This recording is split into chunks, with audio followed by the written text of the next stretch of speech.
வன்னி மரம். அந்த வன்னி மரம் வந்து நீங்கள் போய் பார்த்தீங்கன்னா வன்னி மரத்து விநாயகர் அப்படிலாம் இங்கெல்லாம் நிறைய கோயிலில் வந்து ஸ்தல விருட்சமாக இருக்கும், வன்னி மரம் இருக்கும்.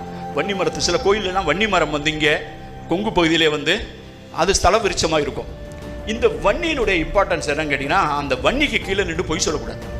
வன்னி வந்து சாட்சி, வன்னி சாட்சி தான் பின்னால் அக்னி சாட்சி ஆகும். அதனால தான் அக்னியை வச்சு கல்யாணம் பண்ணுறாங்க.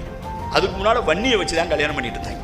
வன்னியிட சொல்லிட்டா, வன்னி மரத்துக்கு கீழே நின்று ஐ லவ் யூ அப்படின்னு சொன்னால் அவன் வேற யாரையும் கல்யாணம் பண்ணிட முடியாது. அவன் சொன்னானா சத்தியம், சத்தியத்துக்கு கட்டுப்பட்டது. ஏன்னா அது வன்னி சாட்சி.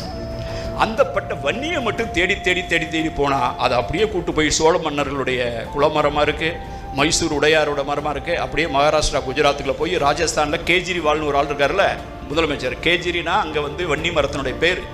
அந்த வன்னி மரத்தை கட்டிப்பிடிச்சு அந்த வன்னி மரத்தை வெட்டாமல் இருக்கிறதுக்காக பாடுபட்டவங்க தான் சிப்காட் மூமெண்ட்டுன்னு பின்னால் வந்தது. அப்புறம் நீங்கள் யுனைடெட் அரப் எமிரேட்ஸுக்கு போனீங்கன்னா அங்கே வன்னி மரத்துக்கு கீழே